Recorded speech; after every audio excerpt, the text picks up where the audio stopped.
Эрхэмгшүүдтэй өнөөдрийн мэндийг хүргэе. Би асуулт асуухгүй үг хэлнэ.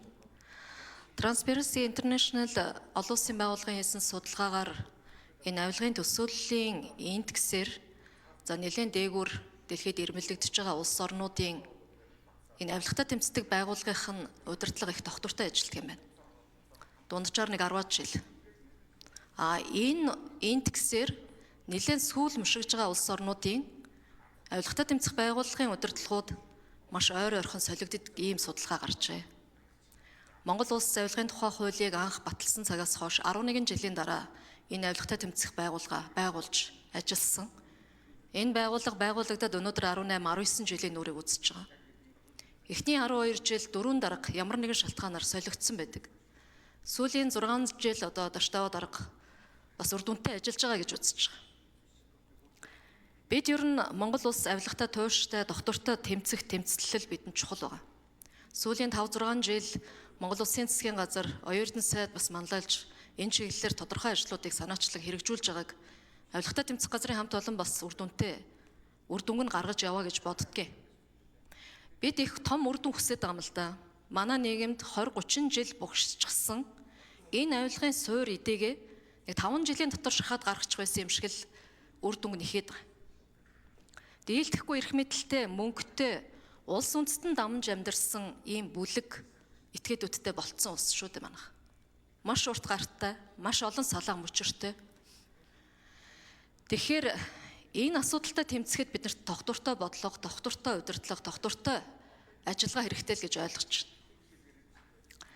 Авилгатай тэмцэх газрын мөрдөн шаардлага ажиллагааны үр дүнгээр төрийн өмчт компаниудын санхүүгийн сахилга бат сайжирсан, улс орон нутгийн төсөвт оруулдаг мөнгөнд нэмэгдсэн гэж тайлгансан байлээ. Би санал нэг байгаа. Би төрийн өмчт компанид удирдах албан тушаал эрхэлж ирсэн хүн. Энэ байгууллагын үйл ажиллагаанд шалгагдаж өгсөн зөвлөмжийн дагуу үр дүн дэвшлүүлэх ажлыг зохион байгуулж ирсэн хүний хувьд би энэ хамт олон үр дүнтэй ажилласан гэдгийг хэлнэ. Харин бид нар нэлийн хурдтай, илүү их үр дүнтэй ажилласаа гэвэл авилгатай тэмцэх газрынхаа бүтэц оронтой, хөрөнгө хүч энэ зардлын асуудал дээр нь анхаарах цаг болсон гэж харж байгаа. Өнөөдөр магадгүй улс төрийн шийдэл гаргасан бах.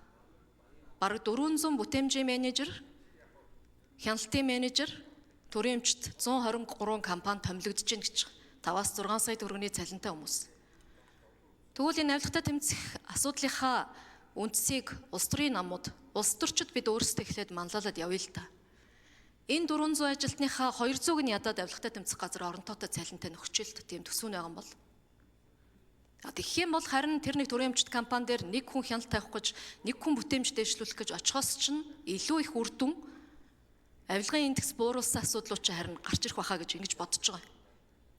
Тийм учраас авилгатай тэмцэх газар, прокурорын байгууллага, энэ цагдаагийн байгууллага, хууль хүчний байгууллагуудын үйл ажиллагааг бид аль болох улс төрөөс ангид байлгаж, тогтвортой урт хугацаанд үргэлжлүүлж иж энэ зорьсон зорилго том зорилтын үр дүн хэрэгжинэ гэж ингэж бодож байгаа гэдэг саналаа бол илэрхийлж байна.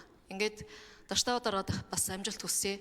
Энэ авилгатай тэмцэх тэмцэлд авилгатай тэмцэх газар биш, авилгын эсрэг бүх байгууллага, бүх хууль тогтоомжиндоо энэ заалтаа бид нар оруулж өгч, бүх байгууллага, бүх албан тушаалтан санаачилж иж энэний үр дүнд хүрэх ёстой шүү гэдгийг бас хэлхийг хүсэж байна. Баярлалаа.